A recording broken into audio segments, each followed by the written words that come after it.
Hello, everybody. Thank you for coming to Esxence and welcome in Milano. I'm very, very happy to introduce you, Mr. Claus Noppeney, with the Roundtable, Judging and Criticism in Artistic Perfumery. Enjoy.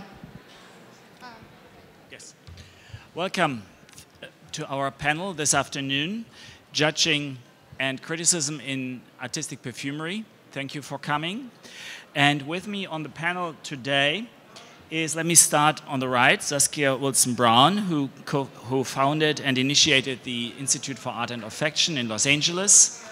And then to the left, Dr. Bodo Kubartz, who runs his consulting firm, Passion and, what is it again? Passion and Consulting. And Dr. Marlen Elliot Harrison, who is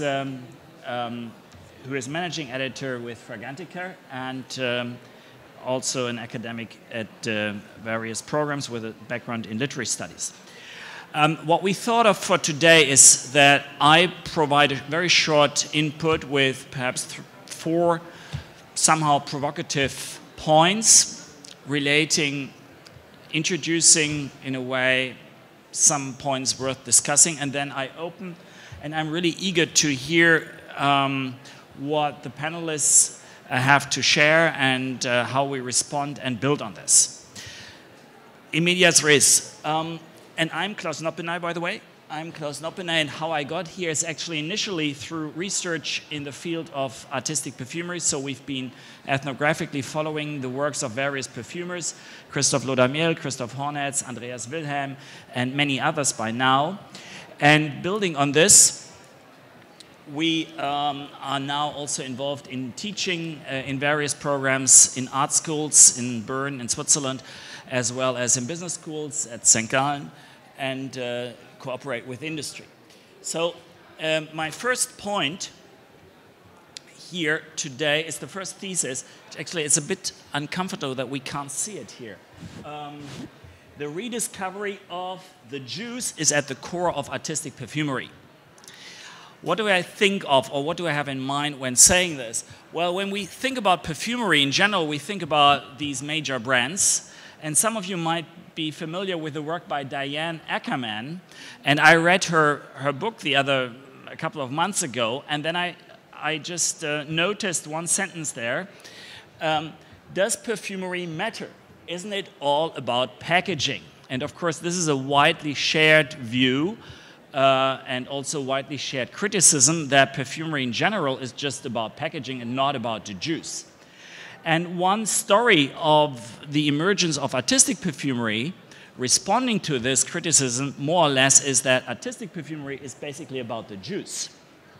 So this is the first point. Artistic perfumery, we can tell the story of artistic perfumery as the story of rediscovering the juice. And then the question is, well, what else is there if there is just the juice? Here, represented by this glass of water. What else is there? And this is actually the topic of our panel here. What is there beyond the juice, and what does the rest actually, how does the rest contribute and interact in the diverse processes of value creation here in the field of artistic perfumery? The second point, actually, I would like to make is that judging and criticism goes beyond what economists or marketing people in general label as the generic buying cycle. So the generic buying cycle, and then, well, what is framing and criticism is about providing, framing and criticism is about the providing services to the consumer. Actually, you know what I do? I stand up and then I can read. Is providing a service to the consumer. It's traditionally we think of criticism as the voice of the consumer in a market that is in a way intransparent. Thirdly, it plays an important role in taste formation, and critics in general can be thought of as guardians of aesthetic values. How does that fit into what marketing people label the buying cycle. Well, marketing people think a lot about how can we sell stuff, and they think of it as steps building on each other, starting with creating awareness, directing interests, motivating trials, influencing buys, and finally building loyalty. But the point I would like to make is actually that when we think of judging and criticism in artistic perfumery, we think of something that goes beyond this economic cycle of the buying cycle, or this economic logic of the buying cycle. That's the second point. The third point is judging and criticism has been a major and vivid driver of artistic perfumery from its very beginning. And I just would like to illustrate it with one picture. Just look at this collage here of logos and names of diverse blogs on the internet that have been involved in and passionate about talking and leading the conversation, initiating the conversation, framing the conversation on artistic perfumery. So judging and criticism has been a major and vivid driver of artistic perfumery from its very beginning. And then the final point, criticism and judging drives the culturalization of scent. And this is actually how I see the difference to the conventional buying cycle. The buying cycle is very much focused just on generating sales, but here, in thinking about a culturalization of scent in a non-traditional commercial sense, we have to think in alternatives here. And I came across this quote from the 18th century by a French writer or novelist at that time. And he wrote about criticism at that time, and that's another distinction I would like to draw. The buying cycle on the one hand, and here traditional ways of thinking about criticism.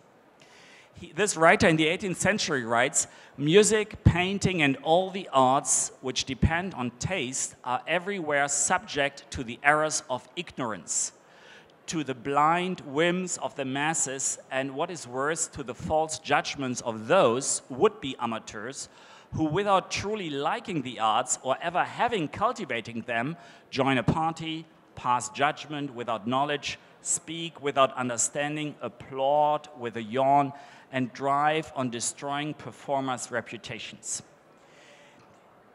What do I take from this? What I take from this quote is actually that traditionally criticism in the arts compensates for ignorance. But in the context of artistic perfumery, this is actually even more, and this is actually a clipping from Mark Binke's website, where he actually talks a little bit about his fundamental orientation in writing about perfumes. And I just jumped to the second paragraph here, which is correct. I don't think anyone can answer that for sure at the moment. What I can say unequivocally, that the more conversation we have about the perfumes we think rise to the level of olfactory art, the closer we will become to creating a uniform language of perfume. So to all who write about perfume, whether on Facebook, a blog, or a forum, pick the way you want to describe your favorite fragrances and add to the conversation. Together we will create a language of perfume.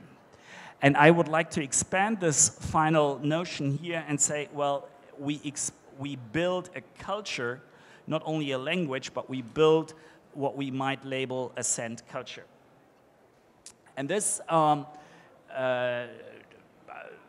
takes me to this final quote here by Stefano Tonci, who was the style editor with the New York Times when Chandler Burr started his scent notes. And when commenting on the scent notes by Chandler Burr, he made the point, and this will actually lead me to my first question to Saskia and Marlen, the Times will be the first to cover the fragrance industry and perfume in the way it does movies, books, and theater. Yes, this is my first little intro. And my first question to Saskia and Marlen, since Saskia comes from Los Angeles and is, has a background in the film industry, is actually being rooted in the film industry and having a background in the film industry. How do you compare the culture of criticism in perfumery today, in artistic perfumery, with the experiences you've had in the film industry?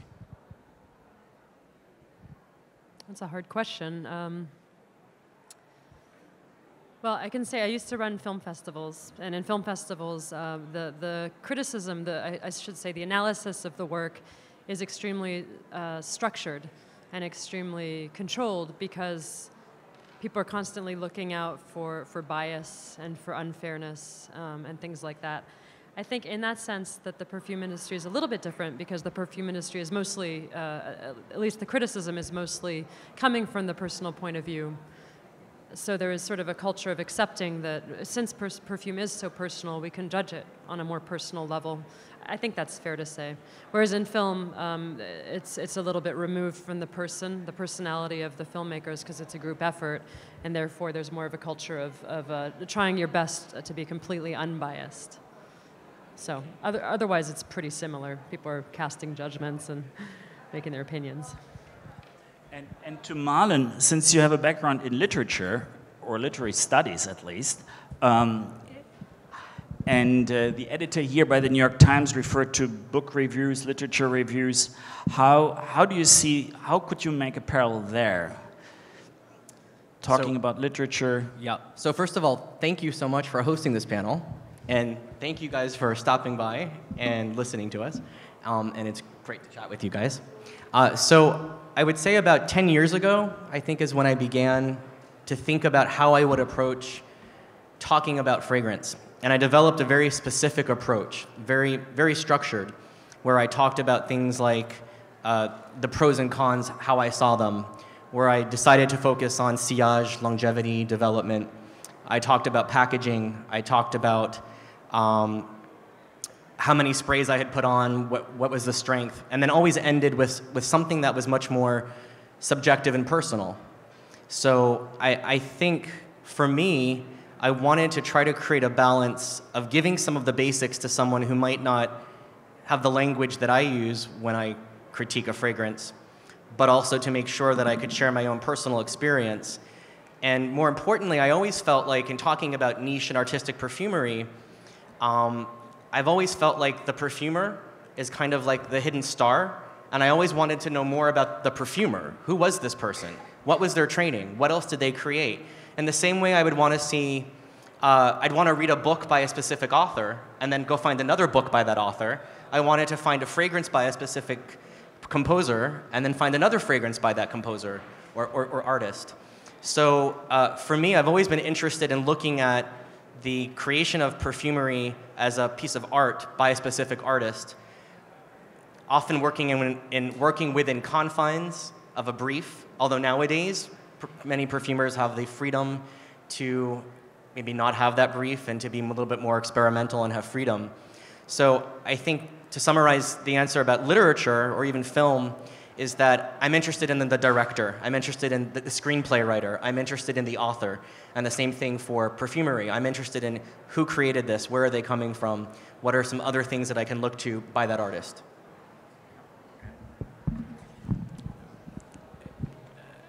For Bodo, the question, Bodo authored a kind of Bible, more or less, but it's a thick book, the Große Buch der Parfums, the big book about perfume. Basically, it covers a broad selection of perfumes. And how did you approach it there, really writing this guide, in a way, to the perfume world, in comparison to writing perhaps a guide to opera or to other cultural forms? Well, first of all, also thank you from my side for organizing this panel and having us all together here. And I'm looking forward also to discuss the relevance of artistic perfumery in general. Well, this book that I wrote together with Frank Schnitzler was a kind of, a work that tried to engage both traditional perfumery and brands that are in other retail environments beyond artistic perfumery. So we tried to set up a book that is readable, so to say, for the general public. I think a lot of the blogs that are mentioned here are, of course, targeting the general public as well, but they are directed towards other either colleagues or other people who are very knowledgeable, have become very knowledgeable after a while in terms of artistic perfumery, and can understand what the writer or the critique by a specific person means. And we try to write this book for the general public so that it was both focusing on niche and the broader or the general brand, and in order to engage the public with the topic of perfumery in general. So we didn't specifically just focus on niche, just to open doors for the broader public. What difficulties did you face when criticizing, or do you consider that book also as a form of criticism? Well, I wouldn't see it as a critique or as a criticism like the blogs that are mentioned here or have been mentioned here. I think it was more like an introduction, or it was intended also to make people interested in general in topics of perfume, because at the end of the book we also wrote a text about how scents are made or how perfumery basically is working. So it was more a general work of how the industry works and looks like. So to perhaps as a kind of in-between summary, we have here the perspective on film, making the distinction between a more personal approach and a more standardized approach. We had Marlen pointing at basically shedding light on diverse actors involved. And also, what I also found interesting about your point is to think about the authorship and then the chain of products by the same author in a way. And here, Bodo's point about engaging or creating interest, basically. Creating interest or creating awareness of the theme. This takes us perhaps now to a second theme, is really the value. In what are values for blogs, competitions, awards really achieve or generate for the industry? How would you characterize your value, your contribution to the field? I think that's a great question, and I think so many of us have our own specific philosophy as to how we approach a fragrance, right?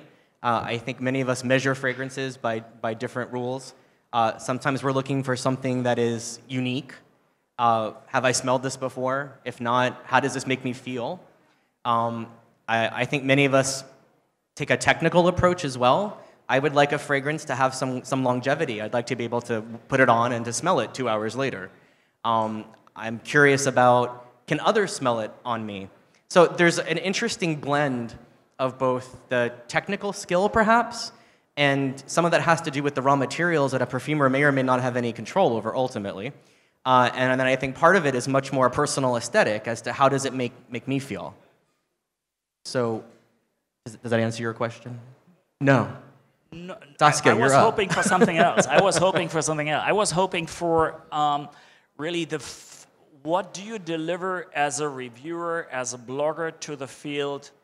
Is that providing orientation? Is that building up legitimacy? Is that language and context? Language and context. I think that as writers, I think we can share a context for readers to then take and discuss. So I think it's like planting seeds for people that, oh, you mentioned this in this way, let me talk more about that. So it's interesting because language is not necessarily shared for fragrance from culture to culture. And so I don't know that there really is such a thing as an olfactory literacy. I think it's incredibly contextual and culturally dependent, depending upon what we're talking about. But I think as writers, we often provide a context to people that are reading so that they can talk with each other and they can have the terms, perhaps, that they may not know otherwise. Of course, it all depends upon the level of expertise of the reader. Is that closer to where you are aiming? Yeah. And what is the value an award generates for the field? It's a question I struggle with. I don't know. I don't know if it provides any value. The truth is, why insert this level of competition and the potential of being a loser in a field that should be we should be more encouraging. The thing I've come to with it in my own, why am I doing this midnight insomnias, is that I think that what we ultimately do is we provide a platform for certain perfumers to find their voices and to find an audience. So for me, the value it provides is really perfumer-centric. It's for the industry. It's not really for the public, although I'm sure the public will start to notice. It's adding, I guess, a platform for the people who do end up making it in. But honestly, I don't know the answer, because I don't know if we provide any value. We haven't figured it out yet. So, Marlen? I would echo that concept of a platform. I think what blogs do, what websites do, what databases do, is that much like an art gallery, we're the gallery where an artist's work can be shown. We're the publisher where someone can have their poetry or their writing shared with an audience, perhaps in a way that audience may never have access to. So I think what Saskia does, I think what a website like Fragrantica does, is we provide an access point to people globally to learn about fragrance in a way, from multiple perspectives at times, that they may not have access to in any other way. And one of the beautiful things about the internet today and blogs and websites is we have the ability to do that multilingually. So we can very easily have a team of people with different languages all discussing fragrance in a way that brings access to perfumery as an art form, as a product. And in itself, in reverse, fragrance gives some validity to a new genre of writing. Scent criticism, I think, is something that's rather modern, don't you? In terms of its evolution and its accessibility to an audience. And I think many of us play with how we can talk about fragrance in different ways. Yeah. I just have two comments on what was just mentioned, because on the one hand, I think, yes, your third point is right, that blogs and criticism in general is a major driver and a vivid driver of the artistic industry or the artistic perfumery in general. But I would also add it's, so to say, a co-constituent of the niche sector in general. And my second point, at the same time, you mentioned that the rediscovery of the juice is very important. And if you look around here, that is almost everywhere the case. But I think what blogs or what criticism in general does is translate what we see here for the general public. I mean, the general public must be, in a way, aware of what's going on in perfumery overall, but you are, so to say, door openers of these topics and what are relevant themes and issues to discuss from this field. Because I assume that still a lot of people out there are recognizing brands or perfumes by brands, and if they come across some blogs or some critique sites, they got aware of what's going on in this industry. So those blogs or those critique functions as a door opener, I think. You had a very strong point in your initial sentence that was co-constituting, that the meaning-making sector or the meaning-making industry in a way co-constitutes the field. Can you expand a little bit on that term? Because that's a very strong, I mean, this is not just decoration or some packaging. No, co-constituting is a stronger statement than just something nice around, build around? Well, I think there's we hit on some other issues like the perfumer as a relevant or as the key relevant person behind scent, and we also mentioned a price or like what Saskia is doing, and so there are all these different players who are co-constituting the field that is growing. I mean, would there be so many different brands on the market without the blogs that are also spreading around the knowledge? That is a question that is to be discussed. But I think it goes hand in hand, the technical environment or the opportunities also to engage in social media, to share the knowledge about what's going on. I think you cannot say this comes first and then come the blogs or the other players in this field. So it's a situation that emerged over time also through technical opportunities. Mm-hmm. What I actually see as a kind of intermediate summary here again, Saskia and the awards, the value there, you weren't that explicit, but in between the lines, you made the point that the award is very much about the perfumer and providing attention to the perfumer, providing, prioritizing, drawing attention of the consumer towards certain perfumers or certain niche brands. Whereas what I heard from the blog side is more consumer-oriented. It's not so much the producer side, but here I hear more about the consumer and providing guidance, orientation for the consumer. And then from a field perspective, this strong point by Bodo on co-constituting the field. There is a point I would like to come back, Marlen made, about providing context. Can you talk a little bit more about how do you do this and what kind of context? What do you have in mind when we provide context? Sure. So I also just wanted to quickly follow up on what you were saying previously. You know, so because our websites are textual, at Fragrantica, for example, we don't do too much in terms of video presentation, but you know, as communicators, we have to be aware of our audience, and we're always trying to convey a message to an audience, and so we need to know who they are, what languages do they speak, not necessarily linguistic languages, but in terms of what do they know, how can they talk about a product.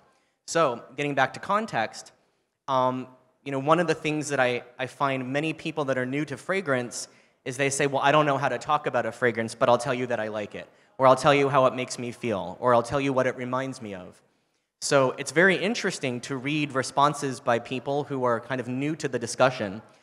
What words do they have? What language do they have? And it seems to always be a struggle to how do I convey to you how this work of art, how this perfume, this group of aroma chemicals and or naturals makes me feel and react.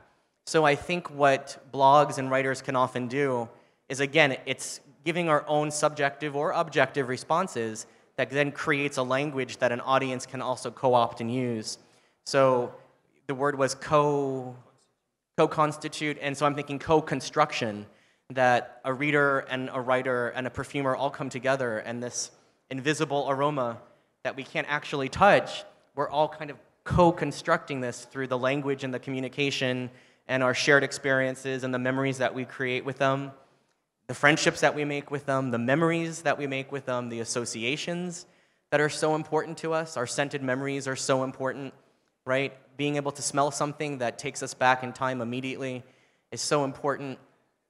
We don't necessarily always understand those stories from each other, but it does create some kind of context. So you may not know what tuberose smells like, but if I can tell you that it's erotic and it's sultry and it's creamy and it's rich, that may create some kind of context in your mind.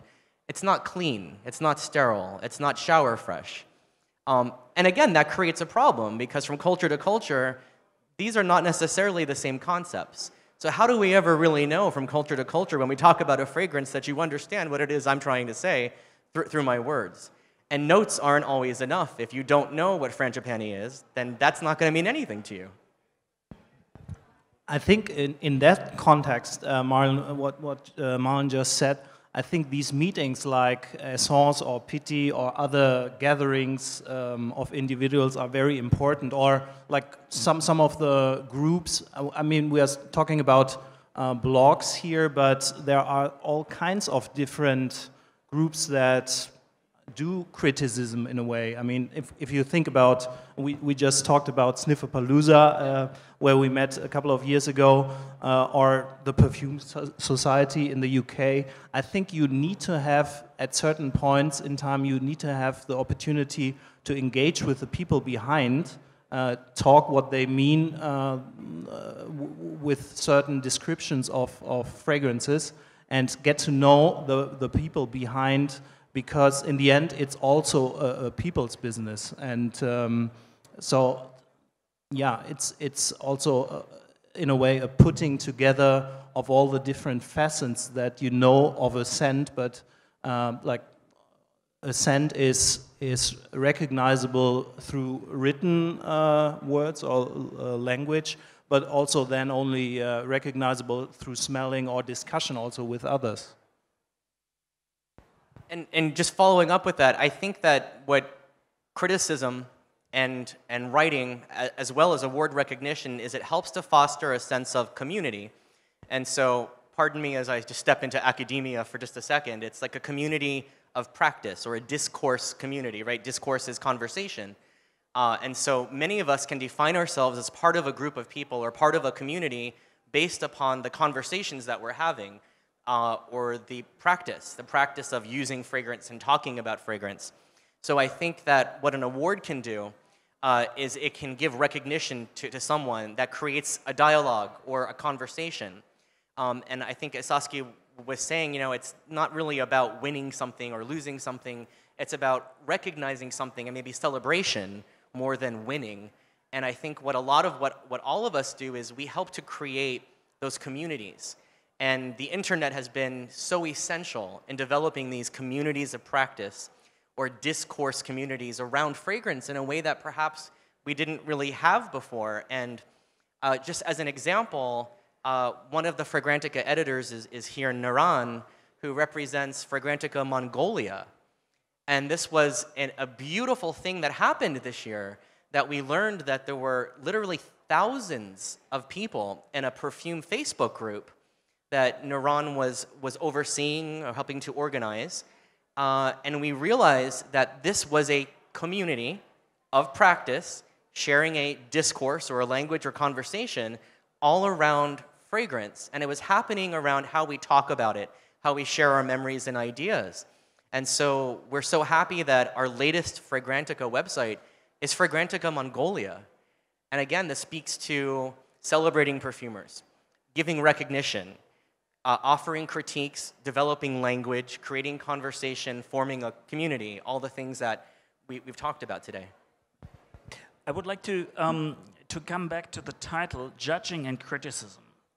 The title brings together two different approaches or two different modes of dealing with scents. One is providing context, and then the awards, on the other hand, are more related to judging, really. And what I perceive as a difference here on the panel, but that wasn't clear to me when setting up the panel and inviting the three of you, that there is really, in a way, this distinction that the blogs, the criticism is about providing context, whereas the awards, at least at the surface, is about taking away context, because you have this principle of anonymity, and you just look at the juice. Is that how do you approach that? Is that right, or is that? Yeah. Well, I think maybe it gets back to what I was talking about earlier about having a sort of a structured, a non-personal structure that you apply to. I mean, judging criticism, it's a shade of meaning, but in our case, we try to take away all the personal bias by creating very specific structures in which the perfume is assessed. And we have a couple judges in the audience who, have gone through this process. It's not easy. What was the question? I'm so sorry. Looking at the difference here between judging and criticism, providing context, and in a way here taking away. Well, we do take away the context in the sense that the scents are judged anonymously, and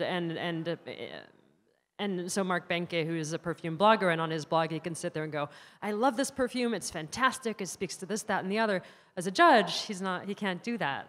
He has to say, okay, on a scale of 1 to 5, does this perfume have a a satisfying top note? On a scale of 1 to 5, does it dry down in a way that lives up to its promise as a top note? Now, there's no removing bias entirely, let's be honest. We all have our opinions, and we bring that to the judging, but we try to remove as much context in the sense that we have so many judges that all disagree, and then we have to find some sort of consensus without sort of catering to each person's personal bias.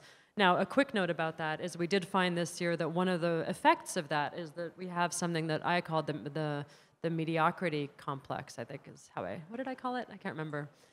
The mediocrity something, where I was finding that since we removed so much context and so much, ostensibly so much bias, what was happening is that every perfume that judges were really mad for, really loved, and maybe Mark loved it and Antonio did not, or Mandy Aftel loved it and so did not, Ashraf did not. It would sort of end up creating a situation where sort of the okay stuff, the stuff that everyone kind of agreed with, was rising to the surface, and the stuff that was really extreme was actually dumping down. So we implemented some changes in order to fix that, and thank God, I think we fixed it. But that is the sort of flip side of removing so much context, is that you get into the realm of kind of so-so. Everything's okay, but nothing's fantastic or exciting. So, did that answer your question? Yeah. What are the criteria for judging actually you use, and what are your experiences with the criteria you use? Comes back then to the context, because how I would contrast the two sides here is actually that the great perfume for criticism is the perfume that enables context building, enables that, and generates lots of discussions, and is controversial in a way. That is the point here. Whereas here, it's probably a different idea of the quality. The concept of quality is probably a different one. If you take away, if you have a criteria-based judging process. Yeah. Well, I mean, so ideally, we're still getting to quality, hopefully, I think we are. But so we have 4 rules. So we have first impressions, where the judge can sort of assess their first impressions of the scent, so the top notes. We have dry down, which is sort of the later situation. We have how it matches the perfume brief. That's the only thing the judges can see as a brief. So that's sort of where the judges assess whether the perfumer was able to technically accomplish what he or she set out to do. And then the last one is sort of where we get into the more blog side is X factor. Does this speak to you for some reason as an individual? So maybe Mark responds to something, just he doesn't really know why, but it's just good for him, even though technically maybe it didn't fit the brief, or, did that? Yeah, you were nodding. What made you nodding? Well, so it sounds to me quite similar to the way that I think many of my colleagues and I approach talking about fragrances, in terms of looking at perhaps a more technical aspect, what is presented, and then there's the more personal aspect, right? The X factor, about how do we feel about it. And sometimes we even admit, this is so not me, but for some reason I love this. We're surprised, or something that we think we should love because it has all of our favorite notes, it just doesn't work for us. Who knows why?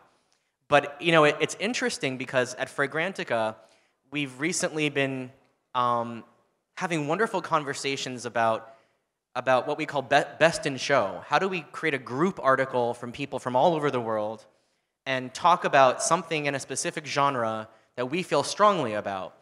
And that really was the only criteria that we ever used, was feeling strongly about something.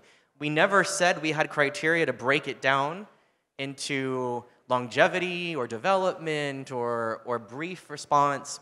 So it's interesting that even in the blogs and in the websites and in the discussion boards and at the festivals, there still is that that judging of artistic perfumery, that critical response that is this interesting blend of both technical appraisal based upon experience, and it's interesting to relate back to the quote that you had, was it like a 19th century or 18th century writer? 18th. Right, about who are we? Who are these people that should have the nerve to say, I don't make that perfume myself, but I'm going to tell you how I feel about it. You know, that takes a lot of nerve and a lot of passion to say that I love something so much that I have to tell you my response, and I'm hoping you will believe me and respect what I have to say. And so that's really interesting about creating a context as well. When you're giving an award, who is the body that's giving that award, and why should we trust their taste? When you're reading a critique, or you're reading even a piece of research, who is this person? What do I know about them? It's rather a postmodern question demanding to know who is the researcher, who is that writer. We can no longer be anonymous. People want to know, and that's how I feel about going back to the beginning with the perfumer as star. When I smell a perfume, I don't want to know what brand it is. I want to know who's the person that developed it. That's the most interesting thing for me, aside from my personal experience. And for Bodo, I would like to come back to the connection between the industry, the brands present here at the fair, and the field of judging and criticism. What you coined as co-constitution of the industry, do you think this understanding is shared by the brands, or how is judging and criticism perceived and seen by the brands? That's a very good question. I think, well, you mentioned it earlier with the relevance of judging and criticism. I think, well, if you engage, or if Fragrantica, or if you, for instance, go to a brand and say, well, I've always been intrigued by the perfumes and your brand, they certainly will engage in a very good conversation with you, and will surely also appreciate when a critique or when criticism is offered through a blog mentioning. But what I really would like to know is if this is really playing, or what kind of role it plays. Because I think, well, surely if you go ask them and say, well, where have you been in the media, they will surely mention newspaper mentionings, but also blog mentionings, and they will surely mention certain blogs. But in the end, is it, well, you can ask some of the people behind the desks, is it affecting their creations for the future? Is it affecting the existing creations? Is it just another way of getting the knowledge of the brand out there? I'm not tempted to answer the question definitely, but I think it's a mix of all. So in terms of economic relevance of a blog mentioning, it's very difficult to say. If, for instance, a brand is mentioned online by a blog, what does that really in the end mean in economic terms? That we can discuss that. I mean, context. Before I go back to Marlen, also with coming back to this idea of providing a context. Are there, what I actually, as a researcher working on this, and what I find fascinating are the diverse translation processes. So associating sense with cultural artifacts or cultural phenomena from different domains. This is what I would call translating or associating with different cultural domains. And this is, for me, what turns a commodity industry into a creative or into a cultural industry. And that is what requires bloggers and other cultural intermediaries that provide these meanings, that engage in meaning-making activities. But the examples you've mentioned so far have been more personal, actually. I wanted to know about this. Do you also have experiences really with associating sense with cultural artifacts or other cultural domains, and what are your experiences with this? So I think that's a great question ethnographically, looking at scent and culture. And the first thing I was thinking, as you were saying before, what would a perfumer, what would a brand hope that writers can bring or awards can bring? And I think, you know, publicity is huge. So it's an expensive world, and it's a big world, and it's a really crowded market nowadays for niche and artisan perfumery. It wasn't necessarily that way 10, 20 years ago, but it certainly is, as we can see out there, a really crowded market, and it's incredibly exciting, but how do you distinguish yourself among the rest of the market? So I think what criticism and awards can do is, like I mentioned earlier, for a painting to offer a gallery, for a book to offer a place for publication. And so you were asking about cultural translation. Could you just repeat the question one more time? Because the examples you mentioned were more personal connections or background about the brands, but really translating a scent in the direction or associating it with other cultural domains. Yeah. So, you know, we have a really lively discussion board at every Fragrantica site, and we have 17 sites right now. And so we often see great questions, and I'm sure you guys all see these questions. So, my sister's getting married in April. What perfume should she wear? I have a teenage son. He's going on his first date. What cologne should he wear? Right? Which Davidoff perfume will attract the most women when I go out on a date? Right? So we see these questions with cultural appropriation. I have a cultural value that I want to assign to fragrance, and now I want some feedback so you can help me make that choice about giving meaning to that. And it's also very interesting to see why people don't respond to specific aromas due to cultural associations. One culture might see a specific aroma chemical or note as feminine. Another culture may see that as having no gender association. And of course, fragrance marketing drives so much of what the average consumer thinks about a fragrant product. I don't think it's necessarily the same way in artistic and niche perfumery, though, because it's not the same kind of marketing necessarily. And I don't think we see the same kind of gender associations with artisan and niche perfumery. Would you guys agree? We don't see for men, for women as often here as we might in the department store down the street or at Sephora, where they have the men's section and the women's section. So I think gender is a huge part of that cultural appropriation. I think questions about purpose. Why should I buy this? Why am I using it? Why do you want me to know about it? What's it going to do for me? And that, as you said, that's incredibly culturally relevant. This was a concluding, because we are running out. I was losing the contact to the watch. There was a concluding statement by Marlen, and then we have a concluding statement by Bodo. I wasn't planning on making a concluding remark, but just to mention that in answering your question, I think it might be an emerging trend for the future to engage other cultural fields also with perfumery. I'm just looking at Helder, sorry, but Century is a good example of how blogs or criticism is also trying to integrate other cultural domains into, or inviting into the field of perfumery, and see how creative individuals recognize scent. So it's not only the bloggers reviewing or critiquing a scent, but also showcasing or presenting others and their recognition of what a perfume means. Concluding statement.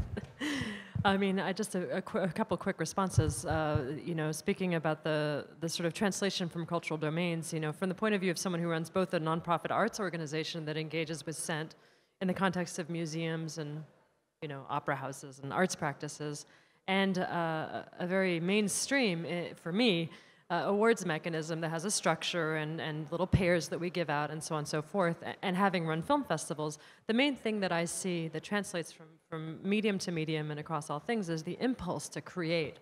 And I think as bloggers and as awards managers or whatever I am, we have a responsibility to our community, not to the people who are buying it, not to anybody else, but to the people who are making it, to create structures that support that impulse, you know, whether it be through your opinion or through an awards mechanism or through good writing or whatever. And I guess that's my concluding statement, which is not that profound, but that's it. Yes, concluding statement from my side. What I thought is, I've been here for a couple of years now, and as I shared in the beginning, my entry point to the field was really the real perfume making, the daily work of perfumers. And so today, and this discussion and this exchange here with people blogging, reviewing, writing about, organizing awards, is basically at the end of the value chain. So I started with the ingredients, really the Hedion on the shelf, and now we are here with a picture and the wording and the ranking of scents. And it's fascinating to see, and I believe that the longer the more, that and this some of the perfumers might regret or might regret, and I say this, but that more I believe that the value is really generated here at the end, providing and turning something in a bottle, a juice, into something meaningful. And the bottle and the juice in the glass is in itself not meaningful. The meaningful, there might be a potential for meaning there, yes, but this potential has to be taken up to the surface so that it's really visible. And along this line, I believe it's really important to have that kind of discussion here, also at a fair with brands, to draw attention to the value generated by sense-making, meaning makers in the industry. And I'm happy that all of you joined us. There were people coming in all over the session, and I apologize that we haven't involved you in the discussion, but we are probably, all of us are happy to extend our discussions afterwards, and thank you very much for your attention. Thank you.